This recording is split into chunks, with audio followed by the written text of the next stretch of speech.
Viewers very warm welcome to this show. मैं हूं कामरान शाहिद। आप हमें हमेशा अपनी फीडबैक दे सकते हैं फ्रंटलाइन कामरान के ट्विटर अकाउंट के ऊपर। असर हाजिर मौजूदा दौर जो चल रहा है इस वक्त, अजीब व गरीब चीजें पाकिस्तान की सियासत के लिए लेकर आ रहा है। जिस शहर में मैं से बैठा हुआ हूँ लंदन, यहाँ से पाकिस्तान के हवाले से जो गुफ्तगू की जाती है उसका इम्पैक्ट फिर ये होता है कि ना सिर्फ पाकिस्तान में शहर कराची में वायलेंस बढ़ता है, बल्कि अब तो सहाफत के ऊपर भी अटैक हो जाता है। ऑब्वियसली अल्ताफ हुसैन साहब के बयानात, उनके पाकिस्तान मुर्दाबाद के नारे, उसके बाद फारूक सत्तार साहब की प्रेस कॉन्फ्रेंस जिसपे उन्होंने लंदन से लाताल्लुकी का ऐलान कर दिया, जिसको बहुत से लोग अभी भी ड्रामा समझ रहे हैं, लेकिन बहरहाल उन्होंने on the face value MQM को बचाया। इस वक्त फारूक सत्तार साहब ने आके उन्होंने कहा कि जी हम लंदन से लाताल्लुकी का इजहार कर रहे हैं, लेकिन अल्ताफ हुसैन साहब मौजूद हैं, कायद तहरीक के तौर पर एमक्यूएम की मौजूद हैं। वासिफ जलील साहब मेरे शो में आए थे एक दो दिन पहले, उन्होंने भी कहा कि ये सवाल ही पैदा नहीं होता कि अल्ताफ हुसैन साहब जो है उनका चैप्टर बंद हो जाए या उनका एमक्यूएम से ताल्लुक खत्म हो जाए, और जहां जहां अल्ताफ हुसैन साहब होंगे वहां वहां एमक्यूएम की क्यादत और सुपरविजन जो वहीं से होगी, ख्वाह वो लंदन है ख्वाह वो न्यूयॉर्क है, जहां जहां पर भी अल्ताफ साहब जाएंगे। अल्ताफ हुसैन साहब कराची की सियासत को उन्होंने डोमिनेट किए रखा है। अब बहुत से लोग सवाल उठा रहे हैं कि उनकी सियासत का बाप खत्म हो गया है, लेकिन बहुत से लोग ऐसे भी समझते हैं कि नहीं, जहां जहां पर एमक्यूएम जब तक जिंदा रहेंगे अल्ताफ हुसैन साहब, एमक्यूएम अल्ताफ हुसैन है और अल्ताफ हुसैन एमक्यूएम है। और मेयर का जो इलेक्शन हुआ वसीम अख्तर साहब जिसमें जीते हैं, वो भी इस बात की गुमाजी करता है कि ये उन्हीं का मुंतखब करदा मेयर है अल्ताफ हुसैन साहब के, जिनको लंदन राब्ता कमेटी और अल्ताफ हुसैन ने बेसिकली मोहर सब्त की थी और उसके बाद वो इलेक्शन जीत गए। तो सवाल ये उठता है कि अल्ताफ हुसैन साहब का सफर जो शुरू हुआ पीक से स्टूडेंट लाइफ से लेके आज तक, क्या वो अरूज का शिकार है, जवाल का शिकार ही रुक गया है? और इसमें सबसे बेहतरीन तबसरा जो है शायद पाकिस्तान में इस वक्त हसन निसार साहब से अच्छा कोई ना कर सके। हसन निसार साहब वो शख्सियत है, एक तो उनका तजिया लोग सुनते हैं वर्ल्ड वाइड, दूसरा एमक्यूएम को करीब से जानते रहे, अल्ताफ हुसैन साहब को बहुत ज़्यादा जानते हैं, बहुत ज़्यादा उनकी उनसे इंटरेक्शन रही है एज अ सहाफ़ी, एज अ दानिश्वर भी, और वो उनको मेरे ख्याल से हम सब ज़्यादा जानते हैं। हसन निसार साहब, अल्ताफ हुसैन साहब की शख्सियत से स्टार्ट करना चाहूँगा आपसे आज की बात। आप उनको बरसों से जानते हैं, उनकी शख्सियत, उनकी सियासत के बारे में आपकी क्या राय? चैप्टर क्लोज हो गया है, चैप्टर है जब तक वो जिंदा है? What is your take Hasan Nisar साहब? देखिए कामरान साहब, इसमें एक बात बुनियादी है कि उनका जो बानी होना है एमक्यूएम का जी, इसको तो कोई बैक डेट में राइट ऑफ नहीं कर सकता। ये तो रहेगा। दूसरी बात मैं थोड़ी सी तस्सीह कर दूं, मेरा उनके साथ रब्ता तो इसमें कोई शक नहीं, मुलाकात हमारी ज़िंदगी में एक है, वो भी लंदन में हुई थी, ठीक है। अच्छा। उसके बाद टेलीफोन पे बेतहाशा हमारा रब्ता और मशवरा मुशावरत। मैं एमक्यूएम को सराहता था कल भी आज भी, और वो मेरा हवाला बुनियादी तौर पे हमेशा से ये रहा कि ये एक इकलौती पॉलिटिकल पार्टी है जो लो मिडिल क्लास, बल्कि शायद इससे भी कोई एक दर्जा कम, और मिडिल क्लास और अपर मिडिल क्लास के पढ़े लिखे लोगों को असेंबलियों तक लेके गए। चूँकि मेरा तो थ्रू आउट मेरा तो थीम ही ये है, मेरे कॉलम्स का, मेरी गुफ्तगू का मरकज़ी ख्याल ये है कि इस मुल्क के अवाम जितनी अक्सरियत में है उतना नहीं तो कम से कम उससे आधा तो उनकी नुमाइंदगी असेंबलीज में हो। चूँकि इस जमात को खड़ा करने में उनका रोल बड़ा फैसला कुन था, so I always appreciated that and I still appreciate that. मैंने कल परसों एक बात की है कि मैं अगर ये नई वाली एमक्यूएम जो है -1 2 तो मैं नहीं उन टर्म्स में बात करता, ये और वो जो मुस्तफ़ा कमाल साहब की जो पाक सरजमीन है, ये लोगों का, ये अवाम का नुकसान होगा अगर ये भी धड़ों में बट गए। इनको चाहिए कि ये अच्छा। अब रह गया अल्ताफ साहब का मुस्तकबिल, तो उसमें गुजारिश ये है कि इंसान के मुस्तकबिल का दारोमदार उसके हाल पे होता है। राइट। मैं आज जिस तरह बिहेव कर रहा हूं, कल मेरा मुस्तकबिल उसी तरह का होगा। किसी स्टूडेंट को देख लें, किसी प्रोफेशनल को देख लें, जब तक वो दुरुस्त लाइन पे रहेगा, अब फोकस्ड होगा, मेहनत करेगा, उसका कमिटमेंट होगा अपने काम के साथ, उसका मुस्तकबिल आप खासी हद तक बंदा प्रेडिक्ट कर सकता है। अल्ताफ साहब मेरा ख्याल है बहुत अरसा से अनफॉर्चुनेटली वो पटड़ी से उतरे हुए हैं। जिस दिन ये वाकया पेश आया है, जिसके बाद फारूक सत्तार साहब की ये press conference, it was followed by his press conference, उसी शाम अपने प्रोग्राम में मैंने कहा था कि ये खुदकुश हमला है, ये यलगार है, और ये वो जो आखिरी हद होती है ना, वो ये अबूर कर गए।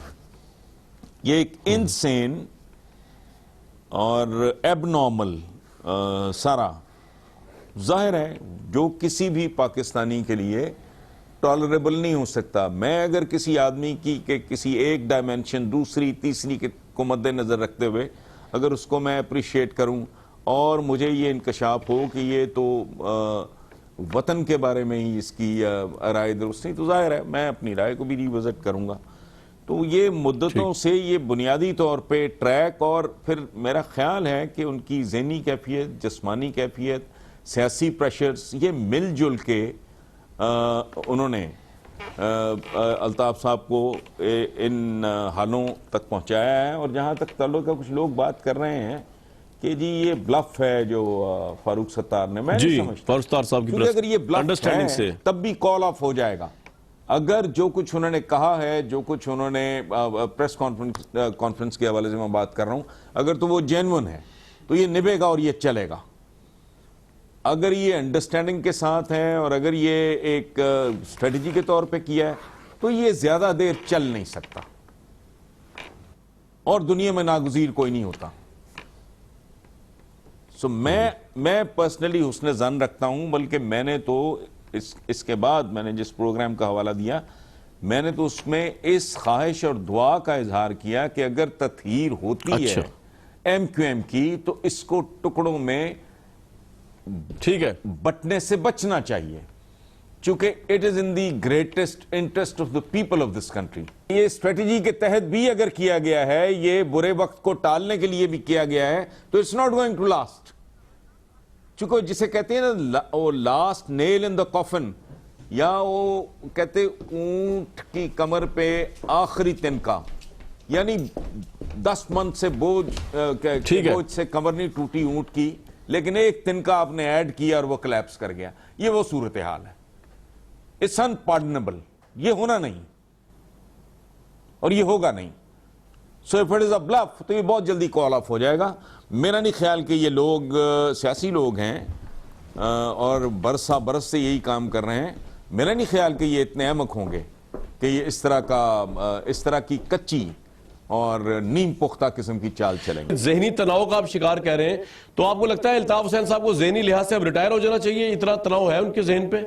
ये तनाव को ताज़ा नहीं है, ये बड़ी देर से चल रहा है, और रिटायर हो जाना चाहिए नहीं, वो हो चुके हैं प्रैक्टिकली। अच्छा, मेरा ज़ाती ख्याल ये है कि ये डिवोर्स का एक स्लो मोशन प्रोसेस होगा। ये जिसे कहते हैं ना कि कट टू कट तो नहीं, ये डिज़ोल्व की जो वो जो फिल्म की एक स्क्रिप्ट राइटिंग में एक टर्मिनोलॉजी होती है, ये डिज़ोल्व का पहली तलाक होते हैं ना कि वक्फों से तलाक, वो 3 दफ़ा तलाक कहने से तलाक नहीं होती, उसके दरमियान थोड़े वक्फों की ज़रूरत होती है। तो मेरा ख्याल है कि अमलन पहली तलाक हो चुकी है। ये रिवर्सिबल प्रोसेस है। हसन निसार साहब, MQM तो अभी भी जो अवाम है उनकी, वो तो अभी भी अल्ताफ हुसैन के अलावा तो किसी की सुनते नहीं। आपका क्या ख्याल है कि फारूक सत्तार साहब मुतबादिल क़यादत हैं MQM की इस वक्त? नहीं, देखें, गुजारिश ये है कि ये switch on switch off affair तो है नहीं, ये तो पॉलिटिक्स है, इसमें इस तरह नहीं होता। लेकिन मेरा ख्याल है कि इट्स बेसिकली इट्स ओवर। और MQM ओवर हुई या नहीं हुई? ओवर बात है। अच्छा, नहीं,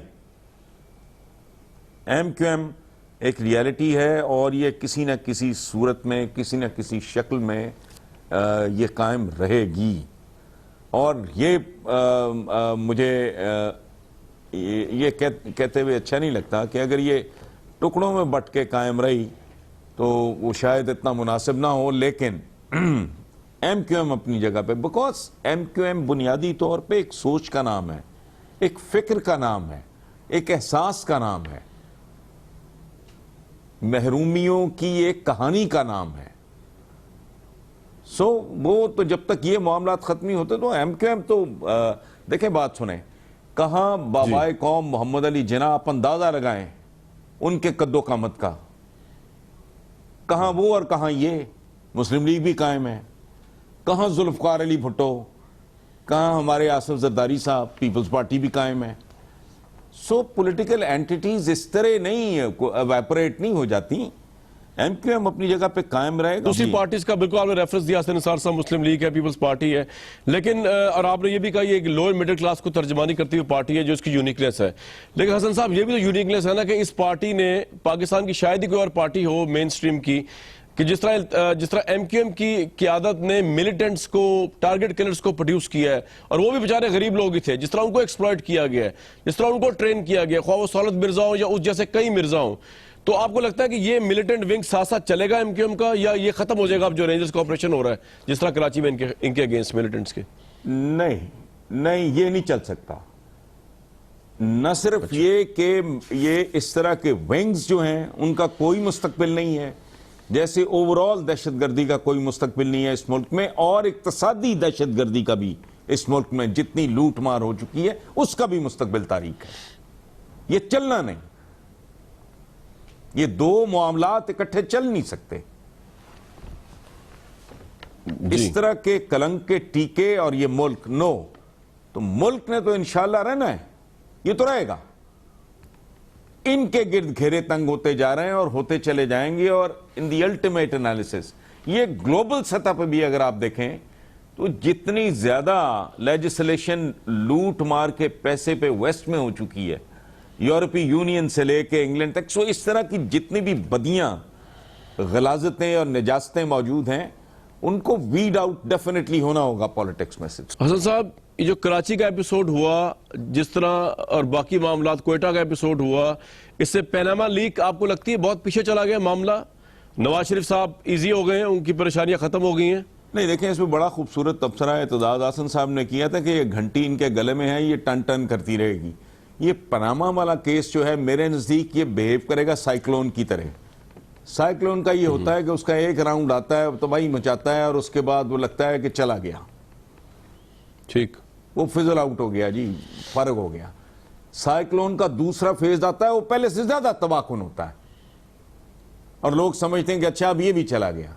ये जल्जले के झटके हैं, ये लगते रहेंगे। पनामा गले की हड्डी है, ये सांप के मुंह में ये छिपकली आ गई है, ये होता रहेगा, फ्लक्चुएट करता रहेगा। ये जैसे वो अगेन मैं स्क्रिप्ट राइटिंग का ही हवाला दूंगा, जैसे कहते हैं पीक्स एंड वैलीज, इस पे उतार चढ़ाव कमी बेशी होती रहेगी, लेकिन पनामा से जान नहीं छूटती। इस पे हाथ कौन डालेगा? इमरान खान से आपको उम्मीद है, अदलिया से आपको उम्मीद है, मतलब अवाम से आपको उम्मीद है? अवाम तो बाहर निकले नहीं सड़कों पे पैनामा को लेके, इमरान खान की रैलीज बुरी तरह फ्लॉप हुई हैं। अवाम का लगता है इशू ही नहीं करप्शन, क्योंकि अवाम को कॉमन सेंस बना के बैठी हुई करप्शन। नहीं, पहली बात यह है कि जिन जिन इदारों के और अफराद के आपने नाम लिए, मुझे इन सब से उम्मीद है, और इनसे भी बढ़कर मुझे अल्लाह के घर से उम्मीद है, चूंकि इस मुल्क के मुस्तकबिल के लिए यह जरूरी है। जहां तक ताल्लुक है अवाम, आपने कहा बुरी तरह फ्लॉप हुई, मैं उससे एग्री नहीं करता। ये एक्सपेक्टेशंस बहुत ज्यादा थी, उनके मुताबिक डेफिनेटली नहीं थी वो रैलीज, बिल्कुल ठीक कह रहे हैं आप। यहां तक बिल्कुल फ्लॉप वाली बात है, वो आई डोंट एग्री देयर। उतनी कामयाब नहीं थी जितनी एक्सपेक्ट की जा रही थी, एक बात। दूसरी के लोगों का उसमें इन्वॉल्व ना होना या कम होना, वो lack of faith in the system है, और यही इस मुल्क की सबसे बड़ी बदनसीबी है कि अवामुन्नास को निचली तरीन सतह तक आपके 69 साला परफॉर्मेंस ने उनकी रगों में, उनके खून में, उनके डीएनए में यह बात उतार दी है कि कोई मोटी गर्दन वाला आदमी जो है उसकी गर्दन के लिए इस मुल्क में ना कोई शिकंजा है ना रस्सा है। इससे आप लोगों की ज़हनी और नफ्सियाती कैफियत का अंदाजा लगाएं। यह बात कोई हजम नहीं कर सकता कि उसके 60% आबादी आपकी पॉवर्टी लाइन पे है, और वो उनको यह बात समझ नहीं आ रही होगी कि किस लूट मार के नतीजे में एक फैक्टर, मेजर फैक्टर आप कह लें, और फैक्टर्स भी होंगे कि इतनी लूटमार के नतीजे में अगर हमारी नस्लें गिरवी, मैं तो कहता हूं ये जमहूरियत जो है और हमारी जो मईशत है ये बर्दा फरोश है, ये बच्चे बेचती है। जितना इस मुल्क पे कर्ज है आने वाली नस्लों का बयाना पकड़ चुकी है ये जमहूरियत और ये मईशत इस मुल्क की। तो बट दूसरी तरफ सूरत हाल ये है कि लोग अब तक कभी किसी बड़े के गिरेबान पे हाथ नहीं पड़ा। ये मुर्गी चोर, ये अंडा चोर, ये इन लोगों से जेलें भरी हुई हैं। हालांकि जेलें कुछ और किस्म के लोगों से भरी होनी चाहिए। वो lack of faith in the system है, वो लैक ऑफ फेथ है डिफरेंट इदारों में जो इनको एनओसीज और क्लीन चिट्स इनको जारी कर देते हैं। सो अवाम को भी आप ब्लेम नहीं कर सकते। बाकी वो जो कहते हैं ना कि अल्लाह की लाठी बेआवाज होती है और 100 दिन चोरदा एक दिन सादा, हमारा ये पंजाबी का मुहावरा है। सो मेरा ख्याल है कि 99 दिन गुजर चुके हैं। अच्छा, 100 दिन चोरदा, हाँ वो पूरा होना है। उसकी वजह है कि इस मुल्क ने रहना भी है और आगे भी जाना है, जिसके लिए बुनियादी शराइत में से एक है कि इस मुल्क में जिस तरफ आपने पहले इशारा किया, वो दहशतगर्दी, वो गुंडागर्दी, वो किराए के कातिल, वो माफियाइज्म, उससे लेके इक्तिसादी दहशतगर्दी तक एक नंगे हाथ डकैती है कि किसी ने किसी की जेब से हाथ से छीन लिया, यह मोबाइल स्नैचर होता है। एक है जो ग्लव्स चढ़ा के छीना जाता है, मुहज्जब तरीके से, टेक्निकल तरीके से जो मुल्क को लूटा और खोखला किया जाता है, उसकी भी गुंजाइश नहीं। इतनी मोहब्बत वतन क़यादत होती है हमारी नवाज शरीफ साहब की या पीपल्स पार्टी की, आप समझते हैं ये लोग एक सारी दहशतगर्द हैं? ये इतना पैसा इनके पास के बावजूद आप समझते हैं हसन निसार साहब के ये लोगों को पैसा चूस रहे हैं? देखें, बात सुने, एक है लॉ ऑफ मार्जिनल यूटिलिटी। मैं पानी पी रहा हूं, मुझे शदीद प्यास लगी, मैं हफ्ते का प्यासा हूं, आप मुझे एक गिलास देंगे मेरे लिए, मैं अपनी जान भी दे दूंगा उसके लिए, उसके एवज। दूसरा गिलास, तीसरा, चौथा, पांचवा आप जबरदस्ती मुझे पिलाना चाहेंगे तो मैं कहूंगा कि भाई बस मेरी जान छोड़ दें। लेकिन इस जो इकोनॉमिक्स का ये जो उसूल है लॉ ऑफ मार्जिनल यूटिलिटी, इसका इत्तलाक कलेक्टर्स पे नहीं होता, इसका इत्तलाक पैसे पे नहीं होता। ये जूं जूं बढ़ता है तू इसकी भूख बढ़ती है। और एक इनकम ग्रुप के जब आप टॉप पे जाते हो तो आपको पता लगता है कि आप अगले इनकम वो जो ब्रैकेट है, वो जो ग्रुप है, आप उसके पांव में पड़े हो। They are in competition with sultan of Brunei. इनके पास काफी नहीं है और इनके पेंदों में छेद हैं।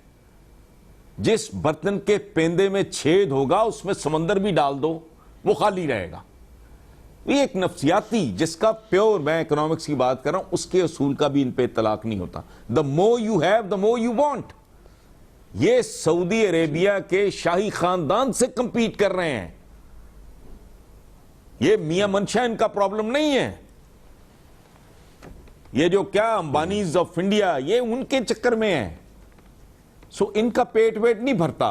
और अगर है तो भाई मुझे एक बात बताएं, इमरान खान की इस ऑफर में नक्स क्या है कि एक ही तरह के टीओआर्स में आप मेरा भी तिया पांचा कर लें और उनका भी कर लें, और आप कह भी जा रहे हैं कि हम अपने आप को एहतसाब के लिए पेश कर रहे हैं और कर भी नहीं रहे। वाई? ओ भाई, आपके हाथ पे बैत कर लेगा सारा मुल्क, आपकी आइंदा 10 पुश्तें इंश्योर हो जाएगा उनका इक्तदार। अगर आप कहें कि जी बनाओ टीओआर, कोई परवाह ही नहीं। अगर आपका दामन भी पाक है, आपके हाथ भी साफ हैं, तो जिस तरह के भी टीओआर्स हो क्या फर्क पड़ता है? सो इसका तो इनकार बजाते खुद इतराफ जुर्म है। हसन साहब, हुकूमत तो ये सोच रही है इस तरह तैयब, और ये आज नहीं तो कल होगा। जीतते आ रहे हैं ना, अगला इलेक्शन में उन्होंने जीतना है। आप चाहे जितने एनालिसिस कर लेंगे सारी दहशतगर्दी के, ये हुकूमत कॉन्फिडेंट है 2018 के बारे में। होती रहे। बड़े कॉन्फिडेंट था ऑटोमन एम्पायर वाले भी, निकाल गए। बड़ा कॉन्फिडेंट था मुअम्मर कजाफी भी। ये शाह ईरान से ज्यादा कॉन्फिडेंट होंगे। ये तो फिर ढोंग करते हैं इलेक्शन का, वोट का, बैलेट बॉक्स का। शाह ईरान तो वो ढोंग भी नहीं करता था। क्या ये ईदी अमीन से ज्यादा कॉन्फिडेंट है, हुस्नी मुबारक से ज्यादा? ऐसा नहीं होता। एक डिवाइन डिसीजन होता है अल्टीमेटली। कौन रह गया यहां? लोगों की तो कब्रों के नामो निशान मिट गए। आज अगर कोई आदमी कहता है मैं मुगल हूं, तो लोग दिल में हंसते हैं, ये लोहार होगा, ये तरखान होगा कोई जो मुगल बना फिर रहा है। तो स्प्रेड देखें, जहीरुद्दीन बाबर की कब्र है काबुल में, उसका एक बच्चा जहांगीर दफन है लाहौर में, शाहजहां दफन है आगरा में, हुमायूं दिल्ली में। उस खानदाने मुगलिया के कब्रस्तान का साइज तो देखें। बाबर का बाप दफन है फरगना में। यह है रॉयल्टी। आज कोई वारिस है उनका? ये एक बड़े कॉन्फिडेंट हैं। कॉन्फिडेंट फिरौन थोड़ा था। कारून के पास कम पैसा था, इतने 100 ऊंटों पे तो उसके खजाने की चाबियां चलती थी। किधर गया? ये नहीं होता। और चलें वो तो किस्से कहानियां दूर के हो गए ना। मैं तो ताजा मिसालें दे रहा हूं भाई, चंद हफ्ते चंद महीने पहले की। सद्दाम हुसैन से ज्यादा कॉन्फिडेंट मैंने खुद देखा है उस आदमी को जी। उसके एक एक कदम, एक एक जेस्चर से रौनक टपकती थी। कैसे मारा गया मुअम्मर कदाफी? मतलब इनमें कुछ को तो मैंने देखा है।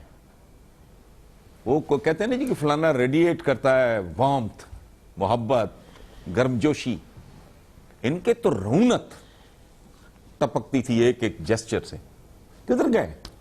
किधर गए वो सारे कॉन्फिडेंस, वो तोपे तलवारें सारी? कौन? ये तो अल्लाह माफ करे जमीनी खुदा थे। इनमें से तो बेशतर पता है हुस्नी मुबारक को वोट कितना मिला करता था? 98%, 99%। राइट। किधर है? ये पिछले चंद 8-10 ये चंद सालों की दास्तान है। शाह ईरान कल की बात है भाई। उसका जाए इबरत तेहरान में मैंने देखा है। सीरीज ऑफ पैलेसेस हैं, वीरान पड़े हैं, जहां वो और उसकी बेगम रहते थे, उन्होंने प्रिजर्व करके रखा हुआ है। और वो जो पैलेसेस पे मुश्तमिल, इसको जिसको वो कहते थे पैलेस, वो सीरीज ऑफ पैलेसेस है। उसके बाद ईरानियन गवर्नमेंट ने, मैं इमाम खुमैनी के 40वें पे गया था, वो उसके बाद बोर्ड लगा हुआ था जाए इबरत। तो भाई कितने का कॉन्फिडेंट? ये नहीं होना, हिसाब होना है। आपका क्या ख्याल है कि मिनहाजुल कुरान की 14 लाशें, वो भाई मकतूल मौजूद हैं, कातिलों का पता ही नहीं। ये अक्ल नहीं मानती। I am a humble student of history. मैं नहीं, देखें बात सुने, ऑटोमन एम्पायर की एक शहजादी, मैंने कुछ 5-6 महीने पहले मैंने कॉलम में कोट किया था। उसने कहा हमने 3 बर्रे आज़मों पे हुकूमत की है। मैं उस खानदान की शहजादी हूं जिसने 3 बर्रे आज़मों पे तो 650 साल हुकूमत की है। आज ना को मेरा घर है, ना को मेरा वतन है, ना को मेरा शहर है, और ना मुझे को पहचानता है। ये उनकी प्रिंसेस का, उसकी डायरी का एक वर्क था। तो डरना चाहिए। कुदरत बड़ी लेकिन हसन निसार साहब, ये जितनी भी आप मिसालें दे रहे हैं, बड़ा वो आप दे रहे हैं बादशाहतों की, डिक्टेटर्स की। तो ये तो एक इलेक्टेड पार्टी है जिसकी एक लेगेसी भी हो सकती है, ख्वाह उनकी औलाद है या जो भी आए, वो तो इलेक्टेड आते रहेंगे। जनरल ज़ियाउल हक की तो कोई बाकियात नहीं। मैं कितने अरसे से पीपल्स पार्टी को मरहूमा मगफूरा लिख रहा हूं। आप मुझे याद कराना किसी प्रोग्राम में, अगर इनका रिवाइवल हो गया, I will give up my profession. नहीं हो सकता।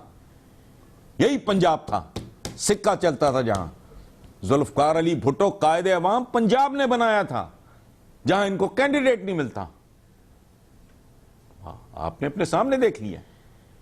नहीं, ये करतूत होते हैं जो जिंदा रखते हैं। इस तरह करके नहीं। एक एक एक एक मामूली आदमी अगर वो बावकार हो, उस पे उंगली उठे, वो कहता है ये गया मनसब भाड़ में, मैं नहीं करता, मुझ पे उंगली उठी है। हिसाब किताब बाद में। अभी जो रिसेंटली जो I was there, I was in England, ये जब गए हैं ये ब्रेग्जिट के चक्कर में। जी। हाँ, यानी उस पे इल्जाम बिल्कुल ही बोगस, बेबुनियाद, झूठा लगा, उसने कंटेस्ट किया। फैसला उसकी सोच से मुताबिकत नहीं रखता था लोगों का, ही जस्ट वॉकड आउट। ये होते हैं बावकार लोग। वो इतना बड़ा इल्जाम लग गया और आप आए बाएं शाएं कर रहे हैं, और आपकी पूरी कोशिश है कि ये सारा डाइल्यूट हो जाए, ये फिजल आउट हो जाए, ये सारा किस्सा इसमें मट्टी पड़ जाए। नहीं पड़ेगी मट्टी, आज नहीं तो कल, कल नहीं तो परसों। ठीक। इसका मतलब है कि कुदरत ने इस 20 करोड़ को जो हशरात और लर्ज इस मुल्क में जिंदा है, इसका मतलब है कुदरत ने हमें राइट ऑफ कर दिया, हमें हमारे हाल पर छोड़ दिया। कुदरत को इस मुल्क के 20 करोड़ अवाम पे कोई रहम, कोई तरस नहीं आ रहा। पर ठीक है, फिर अगर ऐसे ही है तो फिर तो मजबूरी है। लेकिन ये मेरी अकल नहीं मानती। मुझे ये as a student of history मुझे लॉजिकल नहीं। Every action as an equal and an opposite reaction for how long, कितनी देर। अभी हम अल्ताफ हुसैन साहब की बात कर रहे थे, होते होते होते होते मुकम्मल सारे पर्दे उठ गए। मैं कितनी देर तक आपको धोखा दे लूंगा? वो पता नहीं इब्राहिम लिंकन का है, ये जॉर्ज वाशिंगटन का है, किसका मुझे याद नहीं, सम अमेरिकन प्रेसिडेंट। क्या आप कुछ देर के लिए कुछ लोगों को बेवकूफ बना सकते हो, बहुत से लोगों को बहुत देर के लिए बेवकूफ बना सकते हो, लेकिन तमाम लोगों को तमाम आने वाले वक्त के लिए फॉर एन इनडेफिनिट पीरियड, इस तरह का उनका जो कॉल है, इसमें विजडम है बड़ी। कितनी देर? तो भुट्टो का रोटी कपड़ा मकान भी कब तक चला? कहानी खत्म हो गई। प्रैक्टिकली वो खत्म बेनजीर भुट्टो की मौजूदगी में हो चुकी थी। वीर हसन निसार साहब के साथ गुफ्तगू जारी है, एक क्विक वक्फा लेते हैं, वापस आते हैं इसी प्रोग्राम में। मेयर हैं जो जीते हैं वसीम अख्तर, उन्होंने कहा आर्टिकल 6 लगाने की बात कर रहे हैं, अगर वो मर्द के बच्चे हैं तो मुशर्रफ पर लगा कर दिखाएं। मुशर्रफ साहब तो खैर चले गए। तो हसन निसार साहब, क्या इस हुकूमत की मॉरल स्ट्रेंथ इतनी नहीं है क्योंकि इसकी कैबिनेट में आधे वजीर मुशर्रफ साहब के हैं और खुद पे करप्शन के इल्जाम है, इसलिए मुशर्रफ साहब चले गए? मॉरलिटी के हवाले से पूछ रहा हूं, या वैसे ही फौज बड़ी स्ट्रांग है कि आर्टिकल 6 लग नहीं सकता उन पे आज भी? ये कैसी यार, ये जिसने भी ये बात की है, अगर वसीम साहब ने की है तो बड़ी ये मकाना और बड़ी सूखियाना किस्म की बात है ये। अच्छा, इसको किसके साथ क्या कंपेयर कर रहे हैं आप? ये अजीब लोग हैं।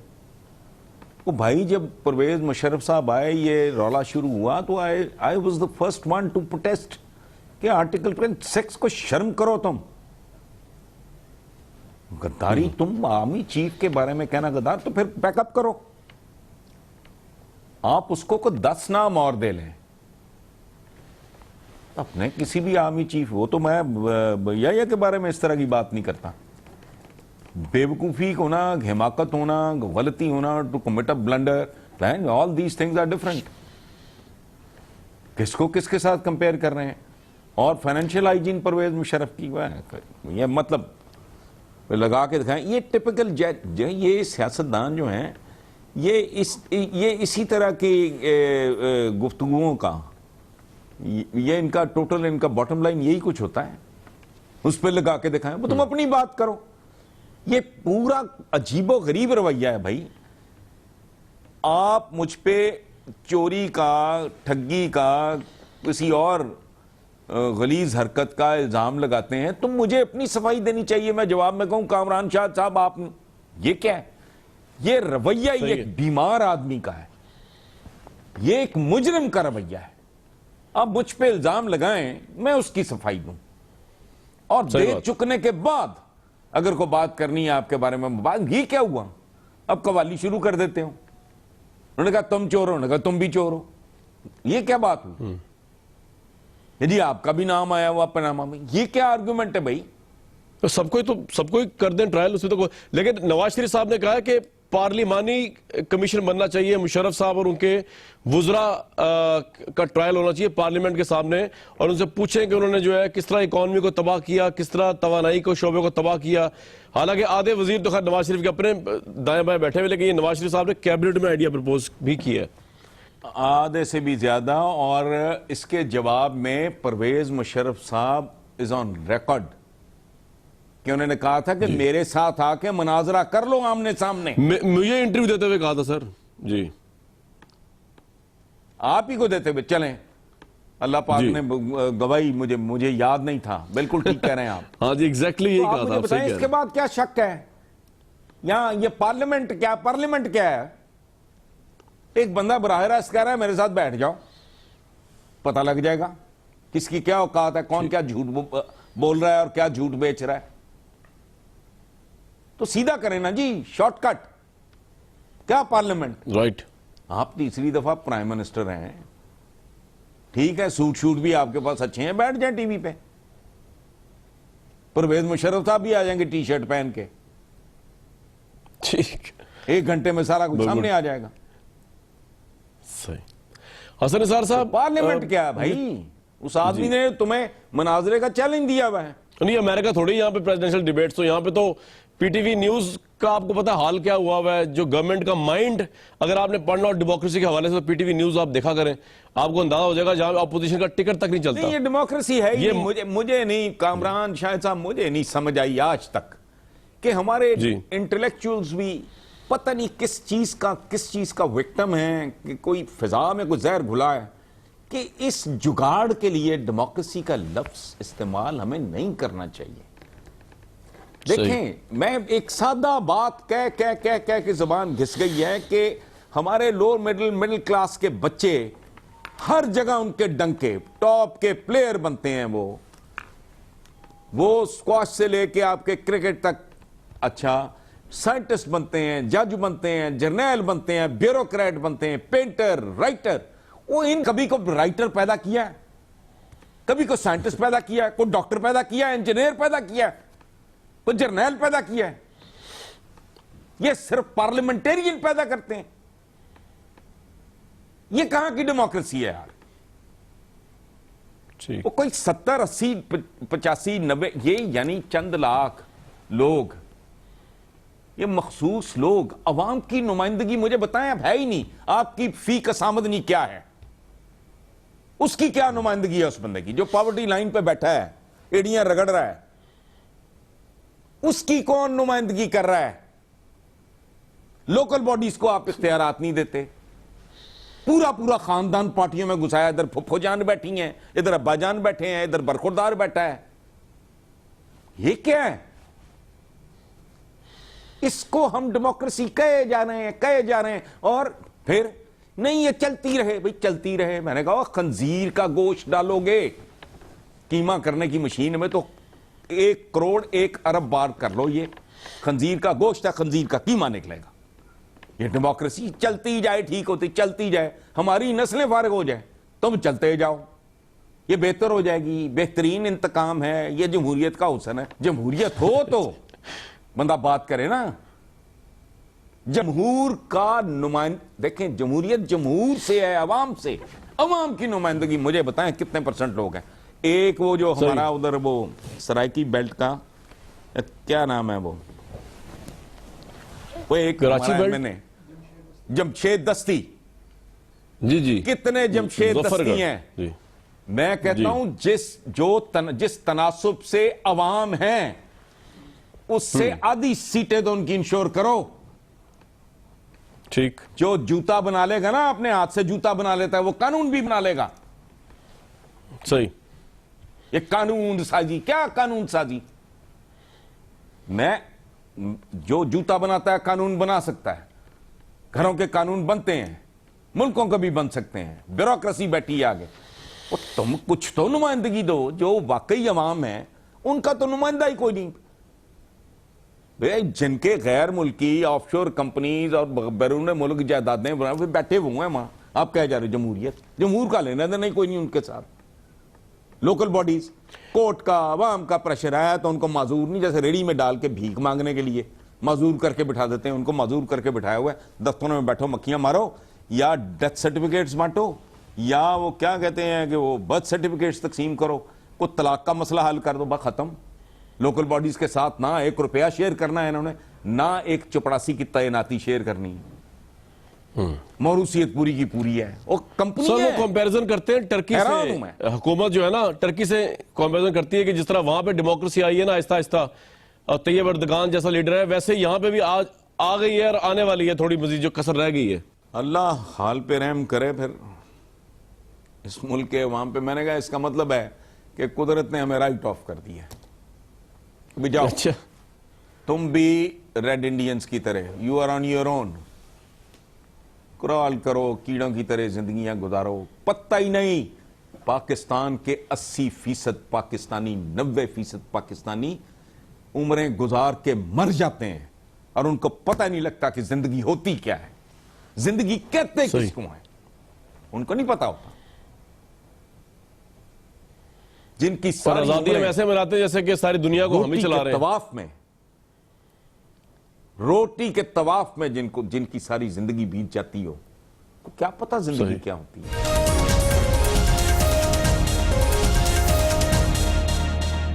हसन निसार साहब, बहुत शुक्रिया, आपने अपना वक्त दिया, अपने ख्यालात पेश किए, आवाम के लिए शेयर किया। व्यूअर्स, आप हमेशा एग्री और डिसएग्री कर सकते हैं, हमारे जितने पार्टिसिपेंट्स उनसे। फ्रंटलाइन कामरान का ट्विटर अकाउंट है, उस पर आप हमेशा अपना रिमार्क्स दे सकते हैं। अपना बहुत ख्याल रखिएगा। नेक्स्ट वीक तक के लिए मुझे दीजिए इजाजत।